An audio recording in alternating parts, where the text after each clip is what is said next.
3, 2, 1, go. Hello everybody, thank you for joining us. Today's talk with Simon, Chang and Jože Suhadolnik.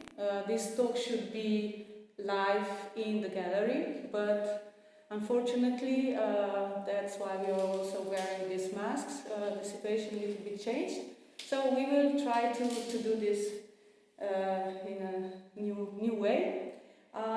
Simon Chang has an exhibition in Galleria Fotografia, which just opened, and Simon's first guest is Jože Suhadolnik, a prominent Slovenian photographer, and just a short introduction of both photographers. Simon was born at the end of 70s in Taiwan, and he moved after graduating the Faculty of Communications. He moved to Europe, to Prague, and studied photography there, and where he met another Slovenian photographer, Uroš Abram, and he took him to Slovenia, where he fell in love to Slovenia and to one very nice, beautiful Slovenian girl, his wife now, and so he's settled now here in Slovenia for already 10 years, and this is your short way to Slovenia, and he's a documentary photographer, and further on we will speak more, or Jože and Simon will speak more about their works. And Jože Suhadolnik was born in the mid-60s, and very young age he started with photographing the punk scene, I would say, back then in the 80s. And then he worked for major ex-Yugoslav and now Slovene newspapers, magazines. He was awarded also, and he also published like Simon, and we will also mention this later on, some books. They have some similar points and some differences, and now I would go straight to the point, and would start with some similarities in your work. You both worked. You both photographed refugees, and you both photographed also in mental hospitals. But let's start with your work with the refugees. Jože, you photographed already in the 90s the refugees from Bosnia or the Yugoslav war, and Simon, you met with this. You met refugees, and exactly 5 years ago, in 2015, when a big wave of refugees came and crossed Slovenia. So let's start with how is for example, how you there you also met refugees from Kurdistan, and that is why you decided to go to their country. So explain us a little bit about how this started and what happened there. Yeah, I think that's something we should definitely talk about tonight, the refugee issue, right? Because look at what's happening to us right now.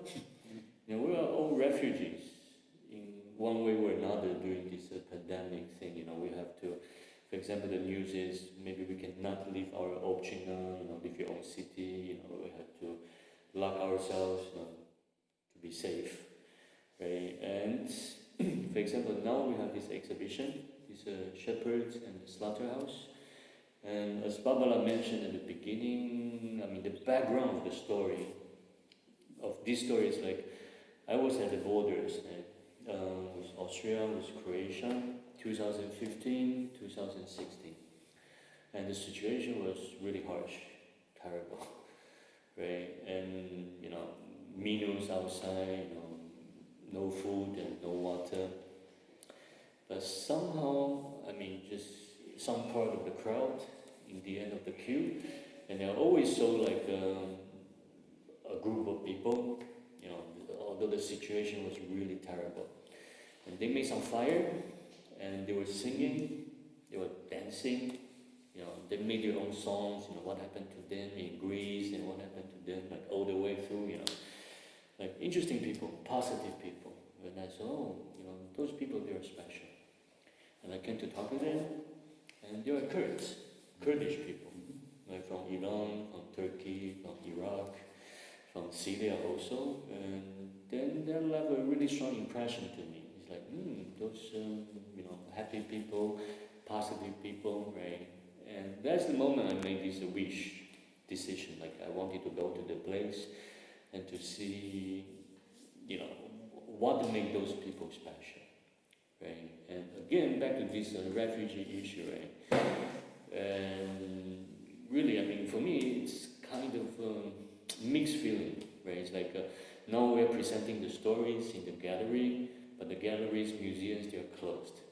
Right? People don't have the access to come closer to the stories, right? Or I think I would say 2015, 2016, it's a special turning point for Europe. I would say. In people's mind, especially, we started to pay attention to people look different than us, people speaking different languages, people got different religions and so on, right? And then now, what we have to do, it's like, we wear the mask, we lock ourselves at home, the ultimate isolation, right? And I think it's sad to see things developing this way, actually. For me, it was interesting. You said a few days ago that this is not karma for you. This is The consequences. What's going on with your experience with all this, what happened, and with the refugees. Yeah, I think, for example, I'll be wondering about Jože's experience with the Bosnian refugees. It's the same refugees. with the war, what happened at the beginning of 90s. What was your well, the situation was quite a little bit different because those people who arrived to Slovenia, and Slovenians are accepting some 35,000 of them. Some stayed forever in Slovenia, some moved on. The difference between Syrian and Bosnian or Eritrean refugees or whatever is that the people from the 2015 and on don't want to stay in Slovenia. They don't care. They maybe never heard about Slovenia, But the Bosnians were our neighbors, were some kind of our brothers. We lived with them decades, and suddenly there was slaughterhouse. Atrocities were made the same as Syria, but I'm in a way still skeptical. Well, of course I'm very touched. For example, when I did for the first day at Rigonce, when the Syrian family arrived, I was completely shocked. They were so exhausted, and I know that when they will move just few meters away from me, they will be some kind of arrested, put into the refugee facilities on the border. The camp. In the camp. Yeah. And of course their agony will start. But in 1993 and on, when Bosnian refugees came, the situation was a little bit different, The Bosnian refugees immediately turned toward the faith.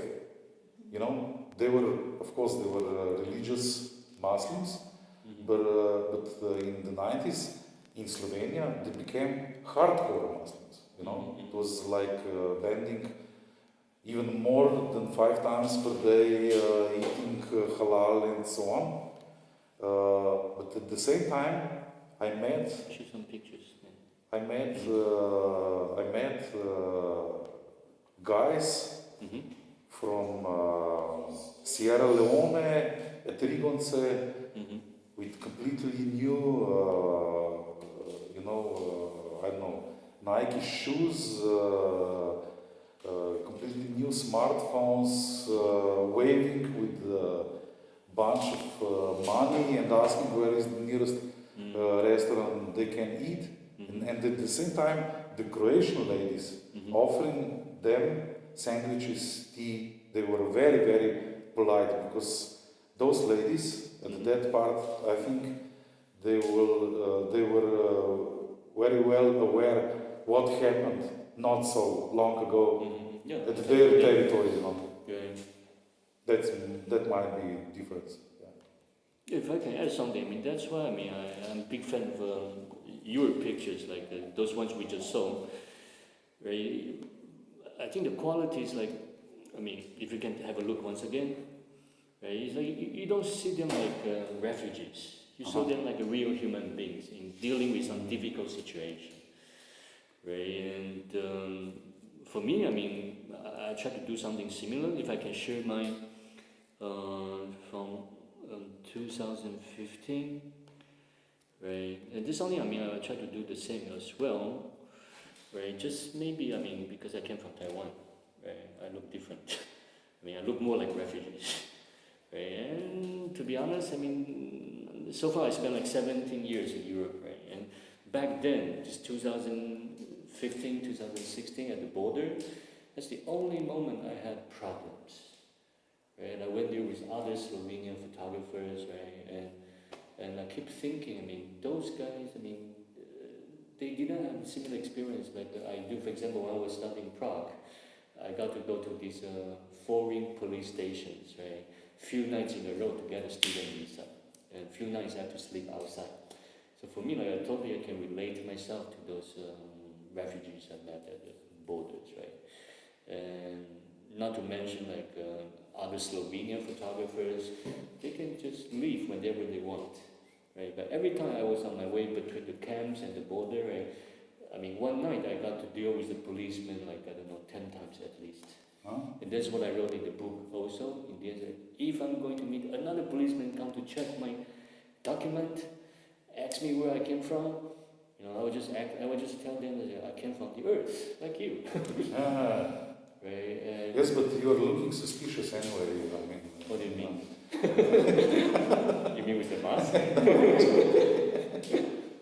No, I mean that's that. No, I understand, but you know, it's fascinating for me that thousands and thousands of people just try to pass. They will never stay in Slovenia, or they don't want to stay in Croatia, they don't want to stay in Bosnia, they just want to go to further on, you know, Italy, Austria, Germany, as far as I spoke with them. But chaos I saw on the border between Slovenia and Croatia, and let's say even police repression from the both sides, and Croatian and Slovenian police was it was really terrible for me. I mean, this guy or this family slept outside. Okay, it was warm at that time, but these people sleep outside and walk for weeks, for months. Yeah. And now, you know, they're supposed to be in cultivated Europe, but they were just imprisoned immediately. I have one question for both of you about this, because this was one of the very sad, strong, difficult stories you both photographed. And how do you act as a photographer to see something like this? Do you like an observer?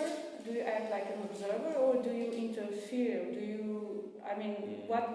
Did you experience any situation that you helped or you interfered in something and then you photographed, or?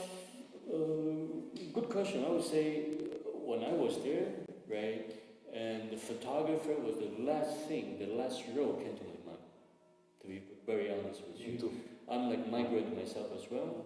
I'm a father of 2 daughters, you know, and then I went there, I was like shocked, totally shocked. It's like, as Jože mentioned, like those people, they came here, they believe in the value of the Europeans' value, right? And that's the Europe they saw, right? And me, I mean, not only about this story, not only about this situation, right? And every time I remind myself, actually, it's like I have different roles, right? And photographer is only one of many, right? It's like, or to take some pictures is not the most important thing. And for me, it's like I go after the stories anyway. And for example, at the border, and really, I don't see so many NGO people. At a certain point, there was no one, right? And then I was in the Chang, between the Austrian border and the Slovenian border, right? And some volunteers coming from the Austrian side, and they saw me like walking freely, taking pictures, and they just called me and say, "We have some flyers prepared, but the policeman didn't let us in, right? So would you please bring those flyers to the refugees?" I said, "I would be more than happy to do that." Okay. And not to mention, like, I keep asking the questions, answering the questions, and usually they just arrive and I met them. And usually the first question they ask me is, "Excuse me, sir, where are we now?" They don't know where they are. Yeah.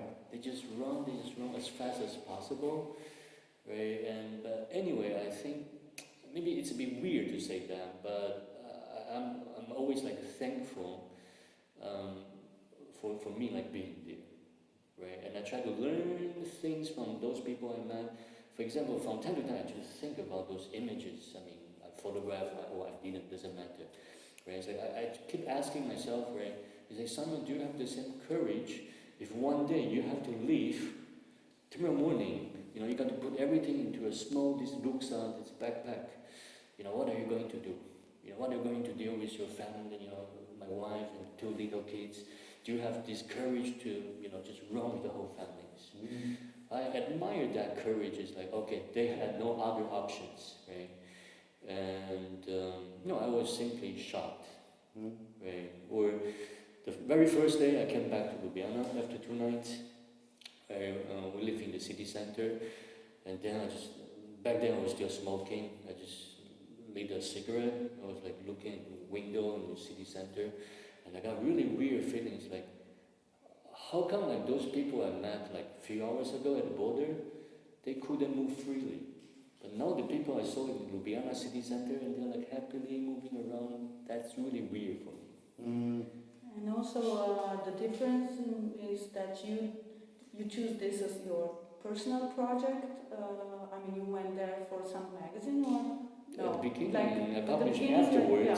But, yeah. But you went there as a photojournalist for.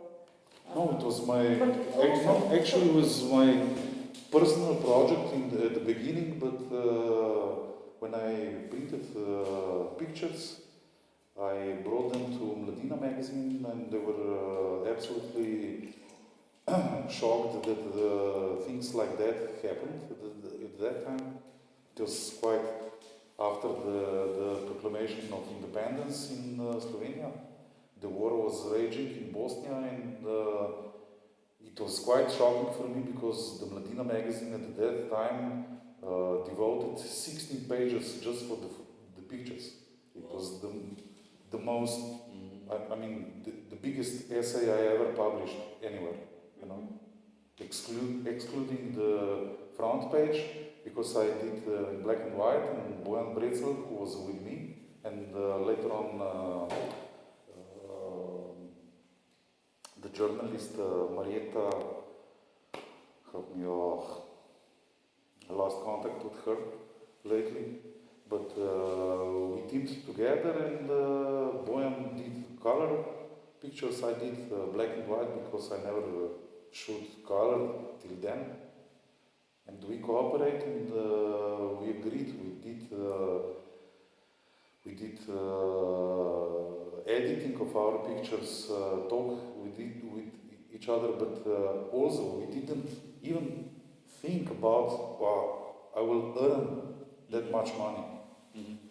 In case of the refugees in 2015, it was 99% of photographers went there because they felt that they can earn something from that situation.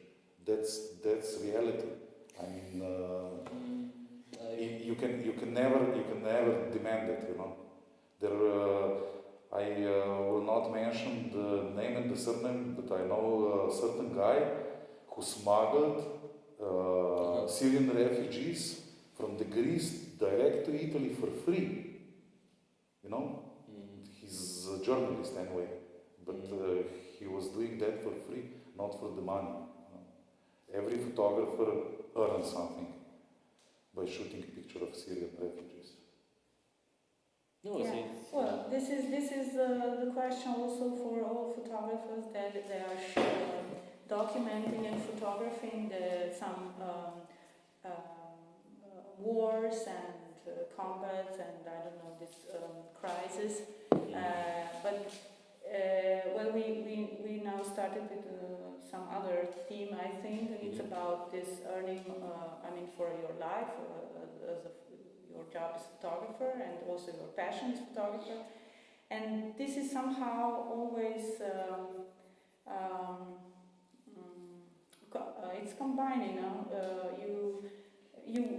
you definitely earn some money with photographing, but still this is a kind of a call that you go. I mean, not for all, but for photographers, for you too, I know, and for some others that I know, this is a call to go and to photograph something that people should see and that they document this, that people should not forget.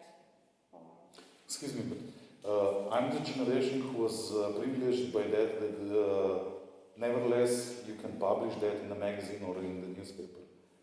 Simon is publishing books, which I respect very much, but those beautiful days for the exhibiting your picture in the magazines and the newspapers are definitely over.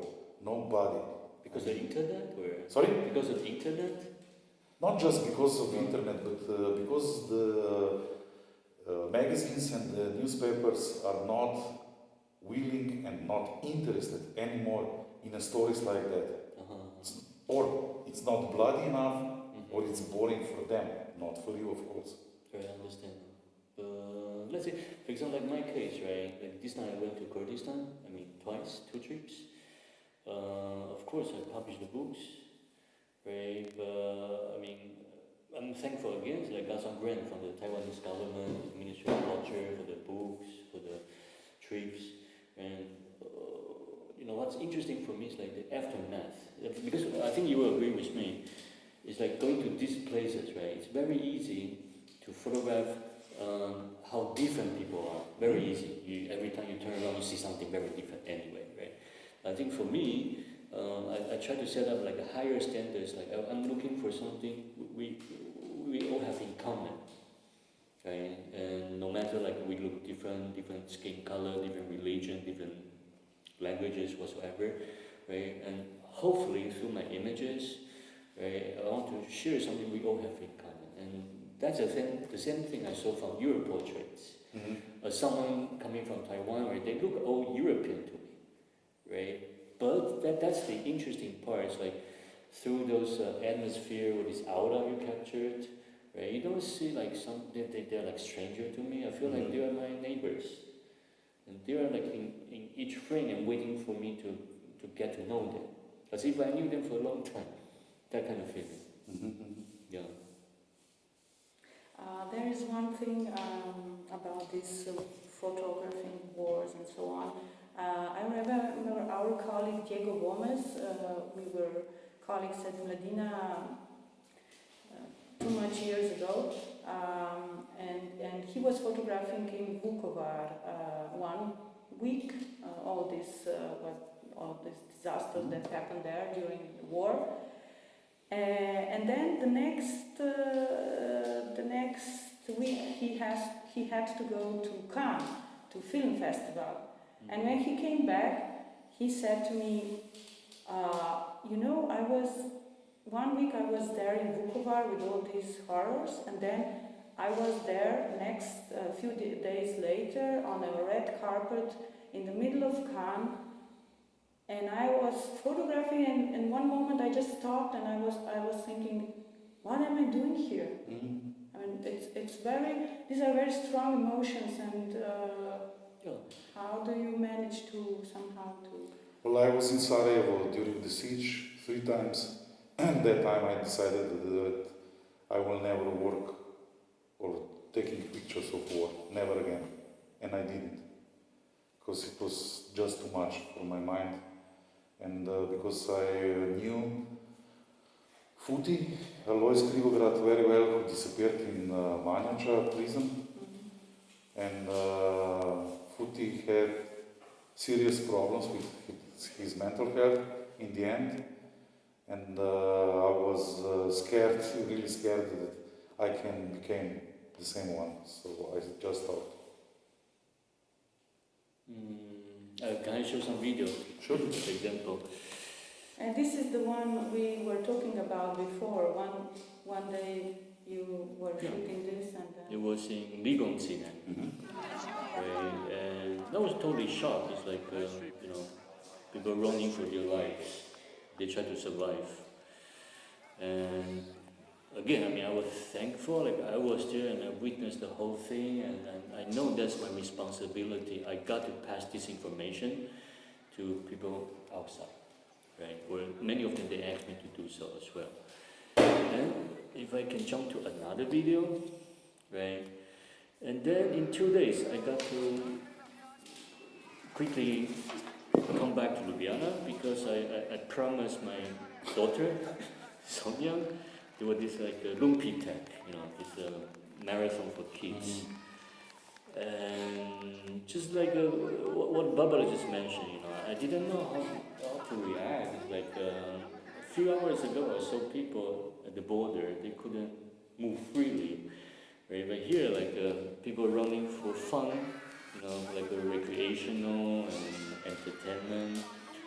And that's the moment I told myself, I try not to be judgmental, but I'm totally thankful because I saw this dual reality. And both of them, they exist. Right? And I try not to judge like which one is right, which one is wrong, but I accept like, this is a crazy world. Right? And I think that's what I wrote in the book also. Like this is the only way to deal with these crazy words. Like at a certain point, you got to be more crazy than the craziness this word is presenting to you. For example, going somewhere and come closer to other people's life, no matter it's a short encounter, but at least you see with your eyes. And that's what I told myself. And back to the question, I would say simply, I'm thankful. It's a bless. Right? I don't see like it's a totally misery. Right? I saw them like stories, and every time I try to learn something, even from the mental hospital. Right? It's funny to say so. Right? The first time I went to the mental hospital for pictures was in Prague. So 3 years, almost every day, every second day. I had a good time. It sounds crazy. Maybe for your case also. It's like you see something.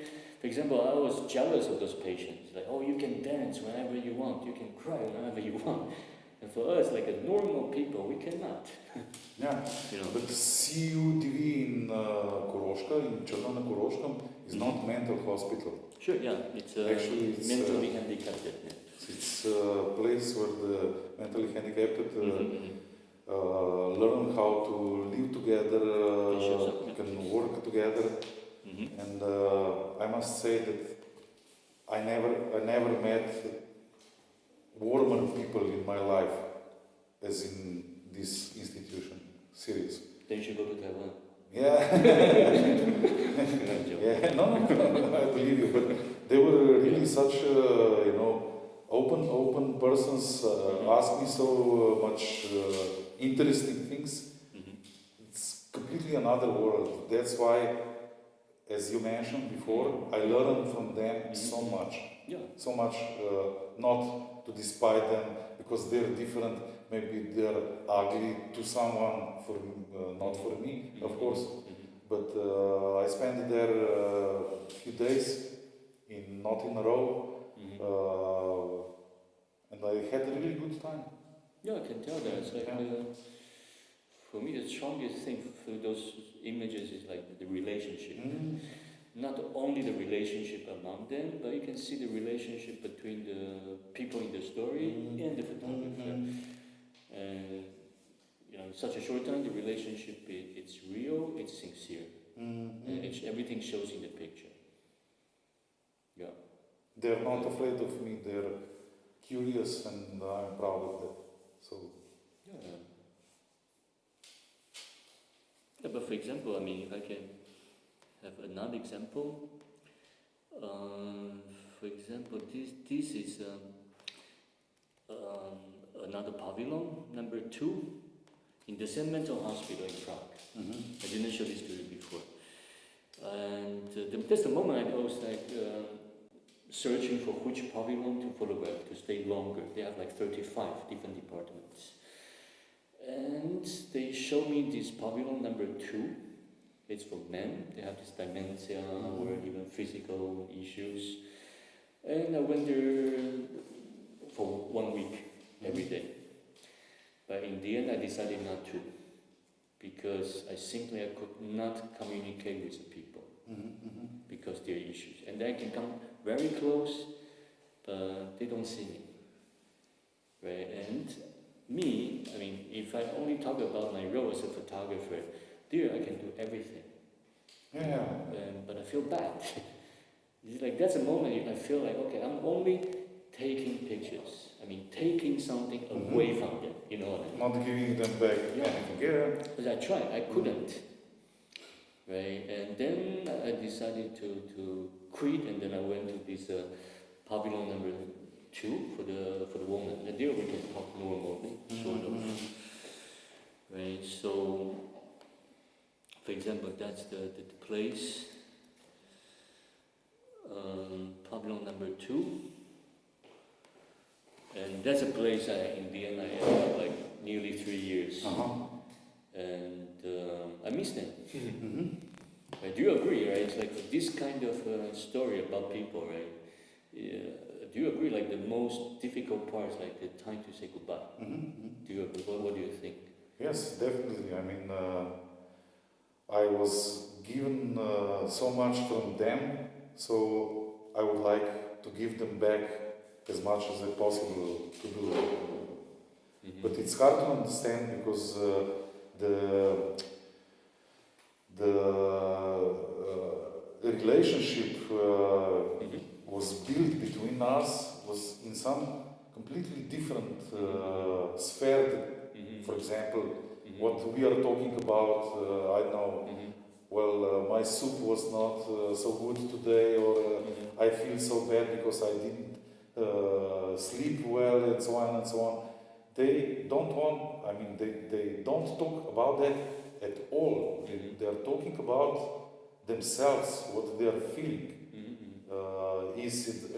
at that time. And it's quite shocking because suddenly you start to think what you should talk back.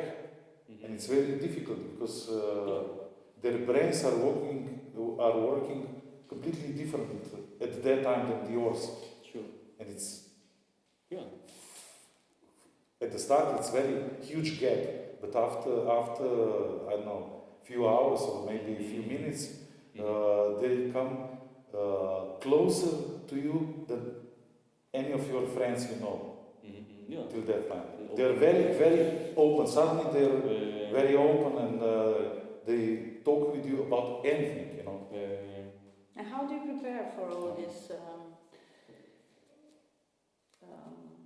these projects you are doing? How do you prepare to? Another interesting question, because usually when talking about photography, and my experience is like people really talk about the preparation before you go there. Right? And I remember, I mean, I was a student at FAMU in Prague back then, right?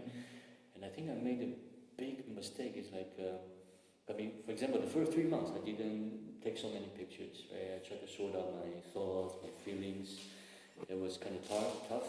I didn't meet my friends in the bars and so on, you know. And then like after 1 year or something, you know, and then one day I finished the pictures, and then I was meeting my friends and I got very drunk, right? And then I came back home like 4 or 5, you know, in the morning, and I just remember like, yeah, I got one appointment with the director to visit another pavilion, you know, and I just ran, but I was in a really bad shape, you know, party the whole night, drinking the whole night, and then this director introduced me to another group of ladies, right? And then like, you know, they were sitting out there, you know, like 30, 40 of them, and I was sitting next to the director, and I almost fell asleep, and I felt really, really bad. Really bad. Then there's a moment I learned, you know, it's like I got to be sober and totally calm, right, in order to tune into the story, right? I think is a bit like, but I mean, I was young anyway, right? And now this preparation is relatively easy for me, and I know it's necessary. And for example, I do lots of writing when I was in Kurdistan, you know, it's like, yeah, today what I saw, what I heard, what I feel, and then, you know, tomorrow it's like you have a kind of soulmate you can talk to, and then later you go to embrace the story. I think that's a really nice feeling. Well, I think it's very dangerous to dig very deep in those people or to be very friendly with them, because it's quite relaxing when you suddenly know that there is another niveau of living where you are not worrying about anything except your thoughts, your needs. You know what I'm talking about? I mean, they're not thinking about how to pay gas for heating or different reality. Right. Yeah. They don't bother with that at all, and it's very comfortable. Yeah, in that to way. think Yes. about that. Yeah. You know what I mean? Yeah. There's nothing bad with that, of course, but it's very dangerous because you see and think they're don't bothering with anything but by themselves, you know. And it's not egoistic thing. That's the way it is. I understand. For example, I mean, I question myself. I mean, all the time, the mental hospital as well. It's like, yeah, they treat me like friends, right? But that's kind of tricky because sometimes they even forgot about their names. So, is this a real friendship, right? But that's a tricky thing again. Then I went there again. Well, I think it is because you are a friendly figure coming from time to time to their place, and they're happy. They feel good. Yeah. As a company, That's it. That's it. And to talk with, socialize with, you know. Totally. Yeah. No. I remember, like, if you ask me, one of my best experience as a photographer was in that mental hospital in Prague. And I went there one day around noon, and they were waiting for the lunch. You know, they stay in the queue. There's a small window serving the lunch for them. And the nurse just opened the door for me, and I walked into the hall. And this one lady I always talked to, Andrea, that was her name. And she saw me coming from the distance, and she said, "Hey, Simon, come and eat with us." And I always remember that moment, and that's a moment I always remember. It's like you are very welcomed by the story. You're part of the family. Exactly.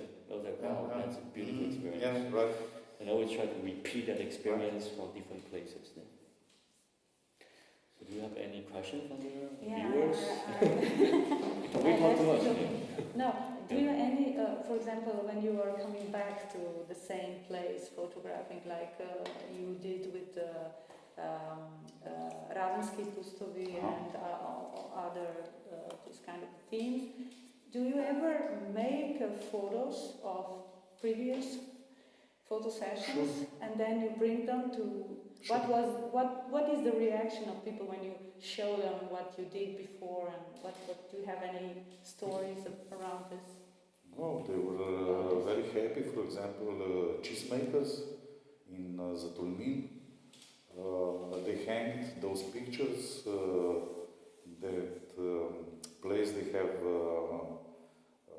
kako se reče, dom kulture v Zatolminu, and the main chief lady, she hanged in the factory Planika, and those pictures are still there in the frames, and they are very proud that somebody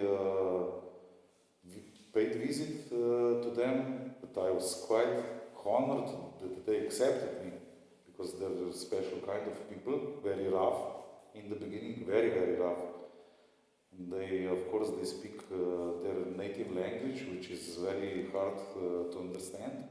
And they thought that I was making jokes of them, because I didn't understand anything. So he just pull a stick on me and start running towards me, and I ran away. First 3 days, for example. When they accept you, you're part of the family. I mean, it's really feeling like that those people, I don't know, that your uncle, your aunt, I don't know, Yeah. And you? relatives. And for me, and every time I ask my friends, or my students, I say, do you know why photo paper there's only one side for image and the other side is blank? only one. Why? In the mental hospital? No, in general. Ah. You take one photo, why on the back it's blank? Because you have to write something. You have to write something. And for example, like whenever I go, the long-term story, I will always bring some pictures, and then I will write something on the back side. Right? But for example, for this mental hospital thing, I write, wish you a nice weekend, and maybe I don't want to see you next month, and take care, and so on. Right? And try to cheer them up. And I think it's a human nature. It's really, a nice feeling you receive some gift, especially you can see your own image in that gift. But in the other hand, I got to be very honest with you people, right? It's like I make different selection. For example, that's something I learned from this mental hospital in Prague as well. The first time I brought those ladies the pictures, and I brought them like my selection, black and white, that's the way I see them, right? And then, I showed this to one lady, as if I pushed a button, she started to shaking a bit, and she started to, I saw the tears, something, because I remember that's the moment she was talking about her husband with me, in that photo. And then I got scared, oh shit, I shouldn't do this anymore. I'm not a doctor, I'm not a psychiatrist, but I don't want to, put them into this difficult situation anyway. So later I just bring them those colorful ones, and I got the small compact camera, and do the color ones, we took the pictures together. And that's a human nature also. And I always remember the first time I said, hey, let's have a group photo. And this one lady, she said, hey, hold on, give me 2 minutes. And she went upstairs, and she changed her pajama, and she came with the boots, lipsticks, and a little makeup, and I took a really nice photo for her. Everybody wants to look perfect in some way. Yeah, but I think that there's no doubt about it, right? But I think for us, we are curious about the stories of people who even at certain moment they didn't realize that's them. It's like a surprise. For photographers, they are more interested when they are spontaneous and not like staged. For certain photographers, I'm sure you both are more like for spontaneously We try to. Not to. We try to. To stage. It happens that we are Okay, for the portraits, you are a master of portraits. You stage them, but still they look very natural. It's a good portrait because you find them the essence of them, and you show this in the photos. That's why. That's how I see your portraits. Totally. For me, Jože is a master of the portrait. Right? Imagine such a limited time, right? You got to fulfill your assignment, your mission, decently, nicely. that's an amazing job, right? But like my case is slightly different because I publish the pictures afterwards. I'm not working for any editor, I'm working for the story actually. So there's no need for me to stage anything, right? And at this point, I would say I totally serve the idea mentioned by Dana Bush. And she mentioned, right, instead of staging the others, I rather to stage myself, to arrange myself, right? And because for me, that's a very thin line. Yeah, I'm not talking about any specific case, right? But for me, it's like I shouldn't go over that border. It's like to ask the people or the person in my photograph to do something for me. Because if you do the first time, if you do the second time, it's like a drop. Because that's the easier way. I mean, at least that's what I tell myself. Or simply, I don't need. I'm curious, like the way you are, you know, and I don't want to prove. Okay, that's how I see you. That's different taste. And when you come back from the photographing, and then you go through your work, you go through files and photos and everything. When you decide how you will, a part of that, maybe you have to do it for newspaper or anything, but when you decide how you will show your work, because you both published quite a number of books, very good books, but it's different to make an exhibition or selection for this. Editing is very important in photography. So when you decide, where is this point when you decide this will be like an exhibition, this will be book or zine or both? Or Well, how do you decide? When I'm doing a portrait, I'm try to shoot a portrait with that picture published in a book or hanging in the wall in the first place. So the secondary is the ordering that you need to do beautiful portrait for the magazine or for the newspaper. So it's very hard to change your mind in that moment, but it's a matter of discipline, you know. So you are doing portrait for forever, not just to be printed in the newspaper. So the next day, nobody will remember that. Yeah, of course. That's why. They will roll a salad in this newspaper. Yeah. But a part of this, when it's your and good photography stays forever. So how do you decide? Where is this? How? I prepare myself. I'm absolutely. I don't know nothing about the person I'm going to photograph. I'm taking a lot of time to know as much as possible about him. Definitely. Serious.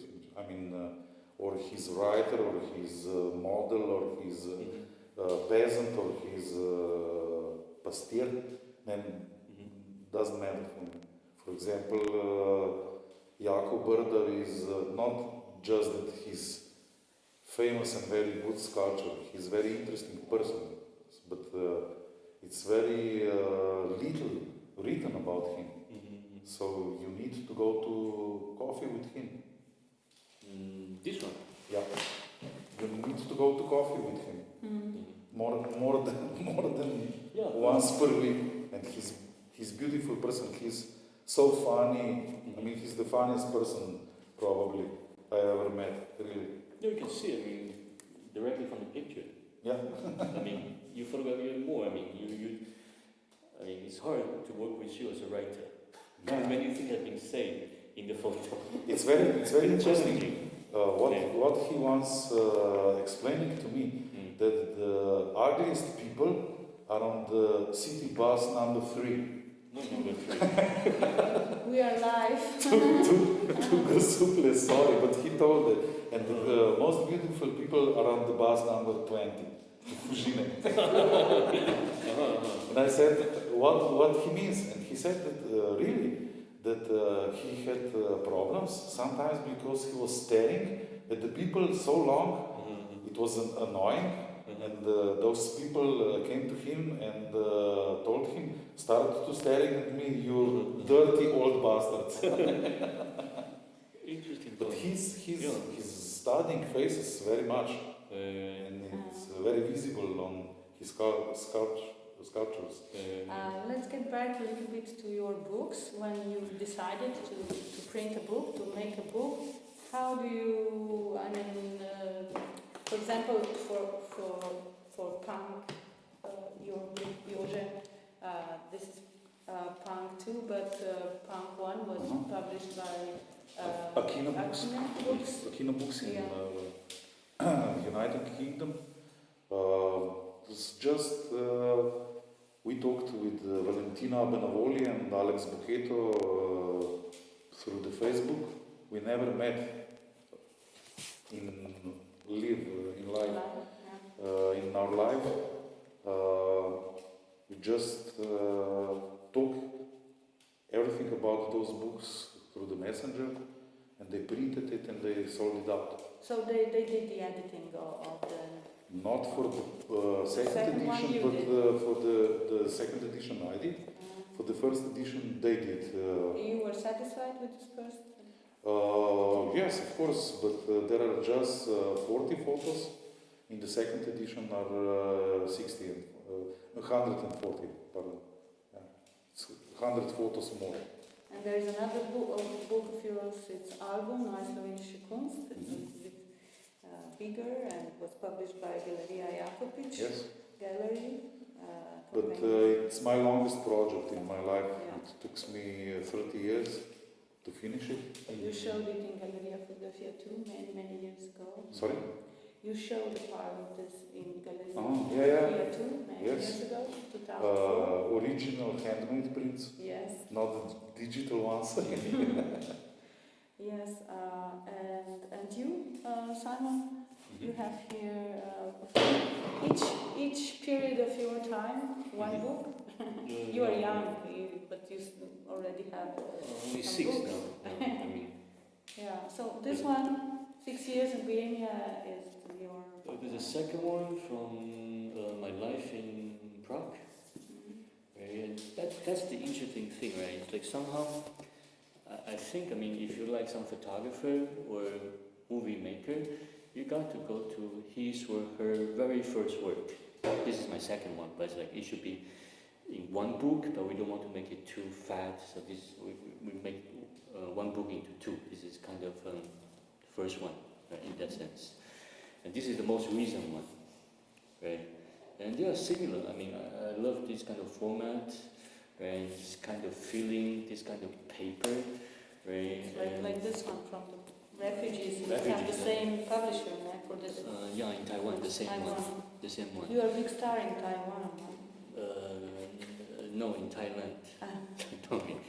I don't know. It's like I enjoy making the books. It's like it's really nice to have something physical in your hands, right? For example, like Jože's project. It's a lifetime research, right? And I don't know. It's like it's nice to have this kind of physical contact, right? And not to mention, when talking about the editing, there's something it cannot be replaced by the internet. Right? For example, like my daughters, and they are used to see the pictures by phone, right? So for them, this is like reading the pictures. They will read books like this. Yeah, if their hands are clean, I allow them to do so. Right, but He stole your book. What? Yeah, right. But this one is auto printed. That's the last one. This one is... Thank you. You're welcome. Okay, you are photographing the stories of other people, but when you publish something like this is your personal story. So it's something that the photographers are it's not easy to show your story to It's your intimacy to be For me, that's how I expose made. it to. Yeah, so the that's world. how I made my books. Like one book is about the stories of the others who are in front of my camera, right? And the next book will be the story behind the camera, right? So what's in common? It's me in the zone. You know, so I'm not only photographing your story, my story. I'm photographing the space between me and the story, and the space between me and my life. And in that sense, I would say making a photo book is a great therapy for photographers. Because the moment we're dealing with the editing, we have to go through lots of material, you know, contact sheets, sample pictures, and proof prints. Right? And that's what people say, right? It's like making pictures. It's like you know, you got to milk this cow a lot. Right, in order to make a tiny, tiny piece of cheese. I think making the photo book is like this, right? And then once you're going through this editing process, as if you're watching someone else moving again, right? For example, if I look at the book I made during my time in Prague, right? And the first feeling came to my mind is like, hey, who took those pictures? It's interesting. It's like as if I go through someone else's movie, but it was really me in it, part of me. I have one question from the audience for you, Simon. Do you prefer working in black and white photography or in colors? Because your old photos are mostly black and white, as I see from the presentations. Doesn't matter for me because I'm a color blind. It's a joke. You surprised I mean, you never know. My father was a color blind, really. And for me, it's like, I mean, I started with black and white, right? And for example, I just met the old friend in this Yuli. I mean, we were schoolmates in Prague, right? And he said, yeah, I mean, I remember you. I mean, the first exhibition we made in Prague, you know, only this hardcore black and white, right? Now you're more easygoing. You're starting to mix different things, right? And I always say one thing is for sure. Now I'm doing black and white more and more often because after those years of practicing, I know what I want. What I want is I want to go after those emotions. Right? It's not necessary to show you the cover of the T-shirt, but for me it's like the connection, the relationship between me and those people, and I feel more like free, you know. I can tell that feeling through black and white. And you? My personal is black and white, of course, but it's maybe the question is just the same for me. If you are asking, are you prefer to work analog or digital? I don't like this question. Well, I did so much analog photography in my life. That doesn't mean that I don't want to take it anymore, but I just fed it up because I discover so much possibilities in digital photography. So I turned them in my way. Not that technology rules me, but I'm ruling technology. You are the master. No, so that's why I'm so fond of. Never mind, it's analog or digital. I'm looking for the what's going on in the end. And it's like it's the dark room. The Photoshop is the dry. No, how to say? Not dry dark room, but Based on the dark room. Based on the dark room, and if you master the dark room, there is no question that Photoshop is, of course, it can be overused many times, but doing it in the dark room, this is completely different world, believe me, I mean. Yeah, but I have one other question, which always, I see a lot of photographers are also turning to video, or they're using both, and I saw also with you, Simon, you used video also, you were recording during the this refugees theme, and but I don't. You don't remember? I didn't see. I don't remember you. How? What's your? I never did relationship with any video because it's very hard. It's very hard for me. For example, I'm fond of video shots like it was shots in American Beauty movie. You remember? It's a flower. Yeah. That's moving picture for me. But for the documentary work, I rather shot sequences instead of video. Mm-hmm. So I did, I don't know, 5 or maybe even 12 pictures, still pictures, instead of shooting video. So the video or the moving pictures for me are much more art thing or trying to do the psychological result of my thinking than in photography. Photography is sometimes overused for me because I'm living of photography for the 40 years, and video is completely private for me. Agree, no, it's because you have more elements. You have a sound, the sequences, right? But for me, I enjoy like doing this like one-man band.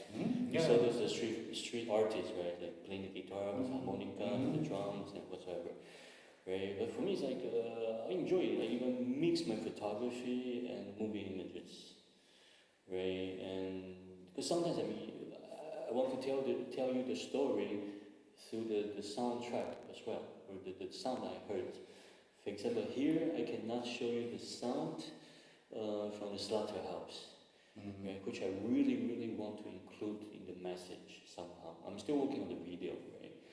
Or for example, I made this story about this porn industry in Prague. I made a video as well, and then I asked my friend in Prague, and he made a really this soundtrack, really like not comfortable at all, a really aggressive soundtrack for me, because I told him like that's something I want, because there's something I feel when I was there.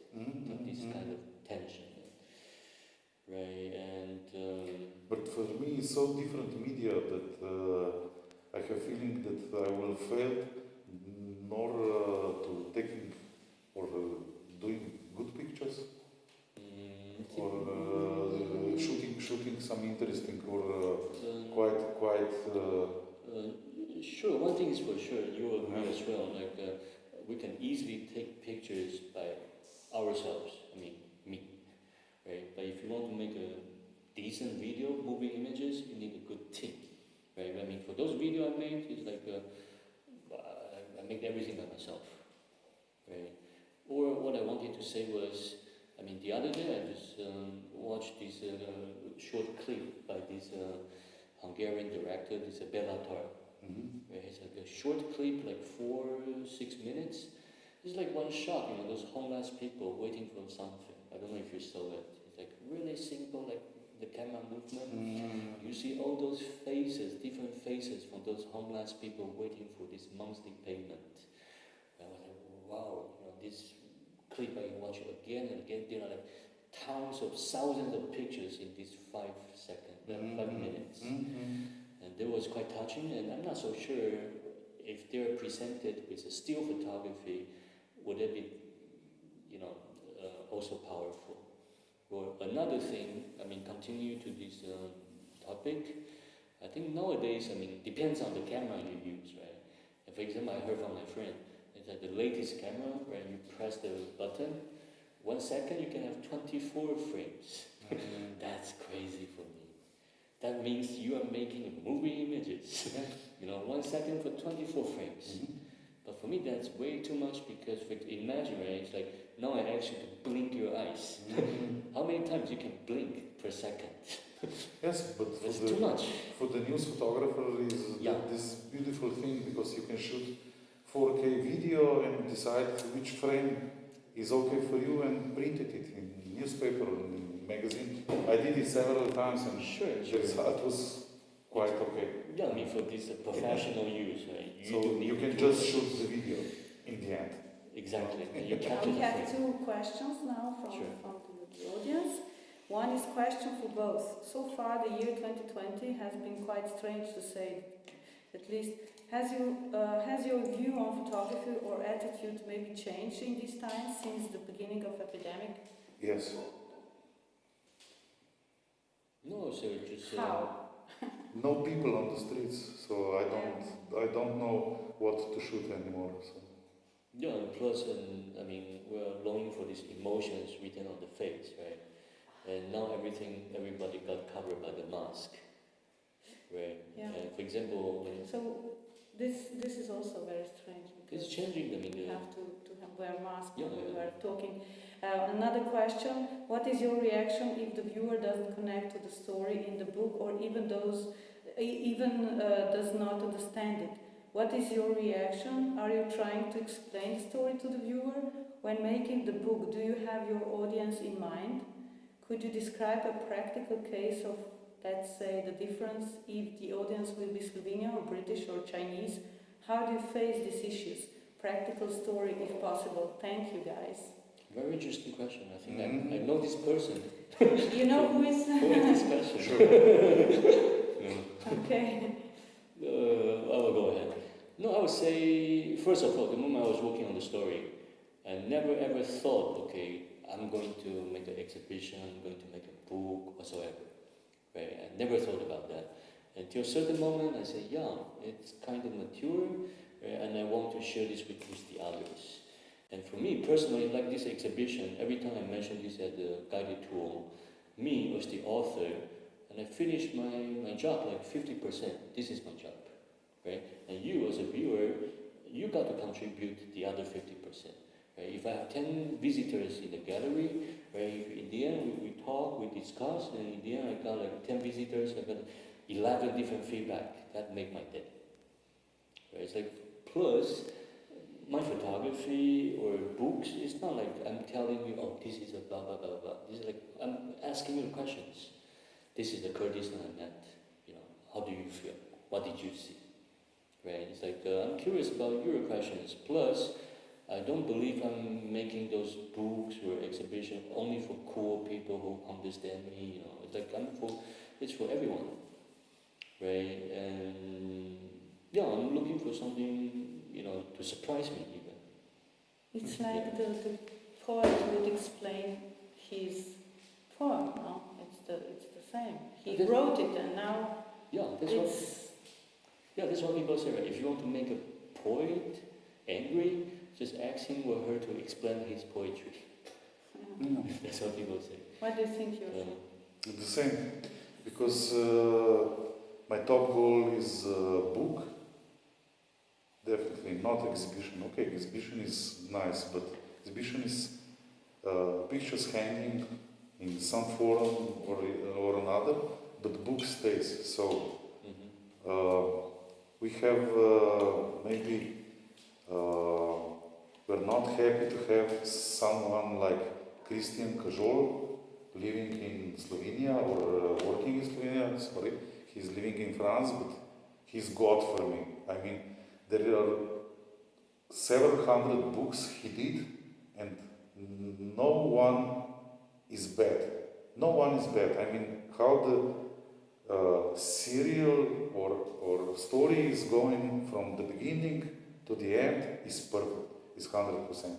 It's like to watch Henri Cartier-Bresson photos with the black frame. It's perfect. Everything you cover, the picture drops. Is that. You know who is Christian Kajol, editor, book editor, and he's really master of his profession. So it's rather, for me, it's rather to work like in music composition. So or in drama, written drama, you have start, you have peak, and the end. For me, but the story must be readable by your eyes, by your mind, never mind. And you succeed definitely with your books. I mean, I understand. I have just complained that you have too much Chinese written, so it's hard to understand sometimes your books. Oh, it's like this. You're right. No, there are just few sentences in English, and okay, I mean, I can understand your private book, but I was quite hard to understand your refugee book. Yeah, I saw it first.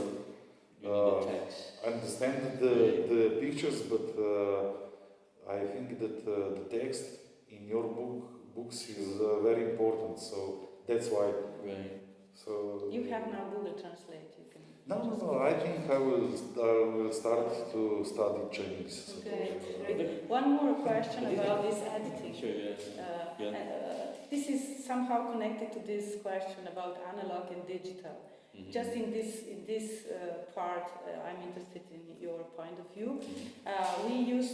We a little bit older photographers or analog photographers, we used to have these contact sheets, which we still have them, but with digital photography, and this is for me the main difference and problem, because when you edit, and also it depends on how you photograph, you have this, we had 36 frames, and this was and now it's like endless, you know, and so how to teach young photographers to edit when they already have this opportunity to shoot more frames that you ever could with one film. What is this difference, editing with contact sheets, and do you miss contact sheets? No, I still do the contact sheets, and I love the contact sheets. I think that's the essence of photography. Like, you feel photography it's kind of literature. Right? Think about it, right? It's like you have 36 frames, and each frame you want to put into one word. This is so it's like one piece of paper you put into 36 words. So among those 36 words, you try to make a sentence, or you try to choose the stronger ones from another article you wrote, right? And however, for digital photography, I would say that that's the biggest misunderstanding nowadays. This is my personal prejudice. It's like people got confused. It's like people might think, pressing the shutter is like photography. But that's the really tricky misunderstanding, right? It's like, for example, you can easily read the approach of the photographer, right? It's like I went through again this catalog by Mr. Stoyan, right? So in the end, it's like some contact sheets, and so that's how he wandering around the stories. Sometimes he kept a distance, where after this frame he left and he went to another story, as if you are part of this journey, right? And however, for me, I still have problem with the digital photography. I'm kind of like that generation, like a popo, half and half, right? Mm-hmm. And it's like the beginning of digital photography and the end of film photography, kind of. And I still have problems I'm not the quick shooter. I don't have so many pictures each time. I still have some. And I came back on and then loaded the cart, and sometimes I even had a nightmare, like those pictures, they're haunting me. It's like, hey, come and spend some time with us, do something. And however, with the contact sheets, they're like my babies. I remember them, the date and the films, and I make the circle, and then one is portfolio book and another one. Nice. I know where they are. I think that historians will have a very difficult job to. I never did contact sheets. Oh no? In my life, no. I have no money for the paper, and it was waste of money for doing contact sheets. Yes. Contact sheet? Why? No, never. Really? Yes, You check negatives. Yes, I check negatives with the loop, You make a proof print also. And more or less I did just 12 shots because yeah. I'm using square format camera. But really, I very rare, for example, I did Armenia series, I did contact sheets and modeling in Russia, but never did contact sheets for the portraits, never. Interesting, Yeah. Mm-hmm.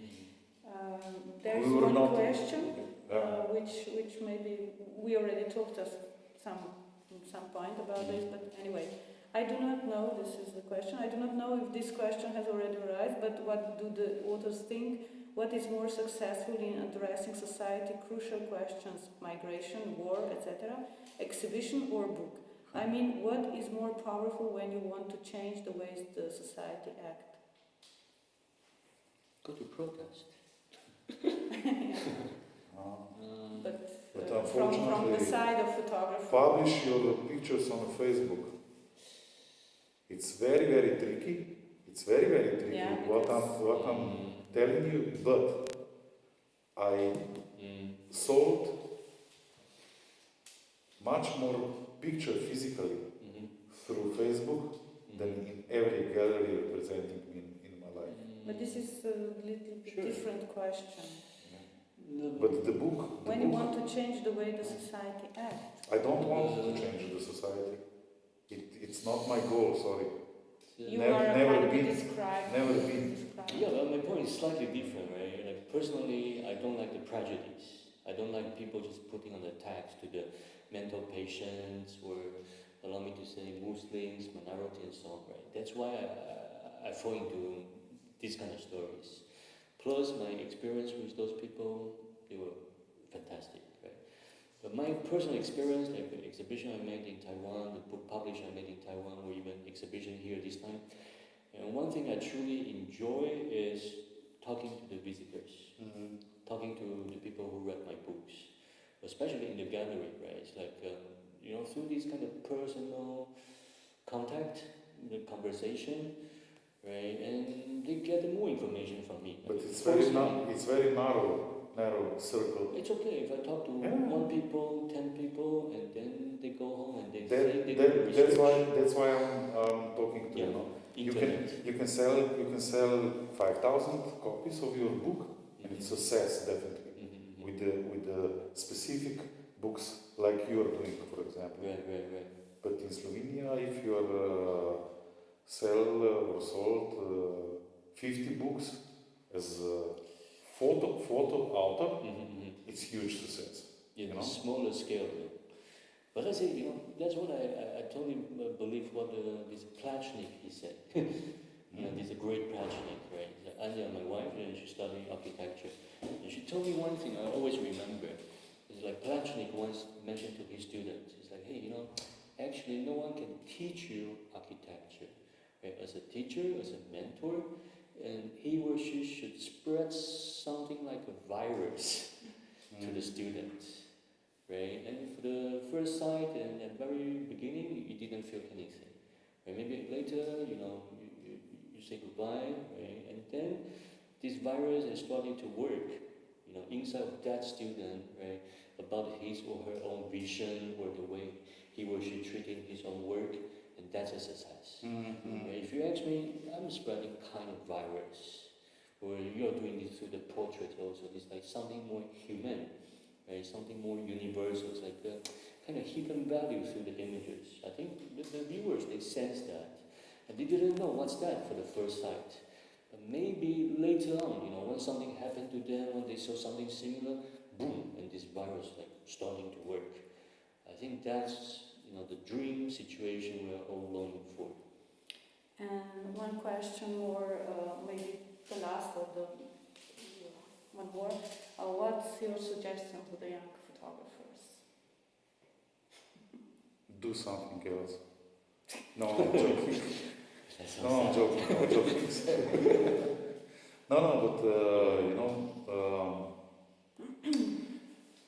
Maybe for the last question you just told, sorry.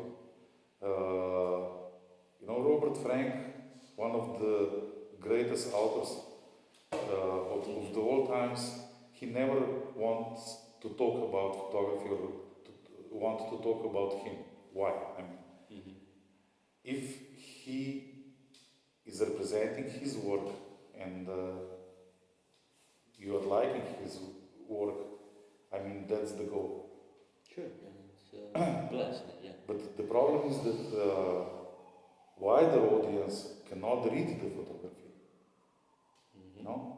That's the problem, that your photography, which is very specific, needs to be seen several times. You know? Maybe for me, because I saw so much pictures,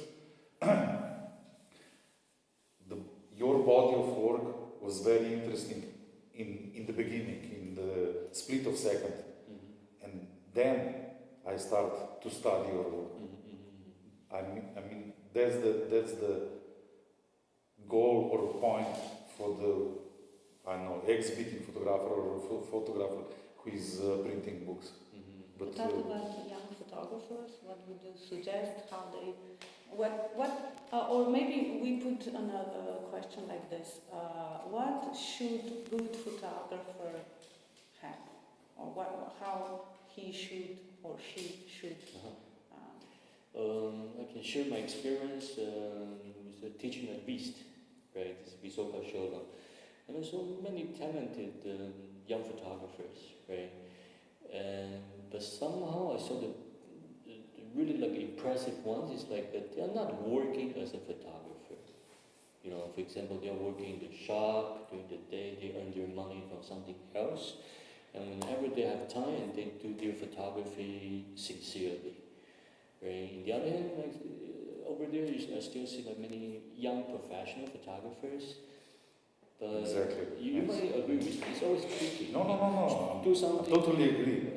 You work, you know, like something like you truly love, right? There's always a risk. It's like this job as a photographer, it will just make your passion like less and less because you work as a photographer. There's always a risk, right? So therefore, I mean, me personally, I think it's a blast. It's like now I have more freedom. I can choose who to cooperate with, where I have mostly my own freedom. I'm totally thankful for that. So for younger photographers, I would say, just get other jobs, right? We all want to be responsible for our lives anyway, right? Be responsible for your life and don't make yourself so exhausted in the end. And keep your mind clear. And then whenever you have time, you do something you truly believe. Absolutely. And the best proof for these words is Stoyan Kerber. Stoyan Kerber never worked as professional photographer. He works as amateur photographer because he was passionate, he loved this media, and the result is what it is. My best pictures are when I was amateur. I didn't live with photography or for photography. That's true, absolutely. And the very last question for each of you: what is happiness for you? Do you have some beers here? What happiness is a big question. For example, now I would be happy if I will sleep 8 hours in a row. So this is happiness for you? Definitely will be happiness for me now. Okay. And you, Simon, you are younger, you sleep well. I don't need too much sleep. I slept only 6 hours every night. But what's happiness for me?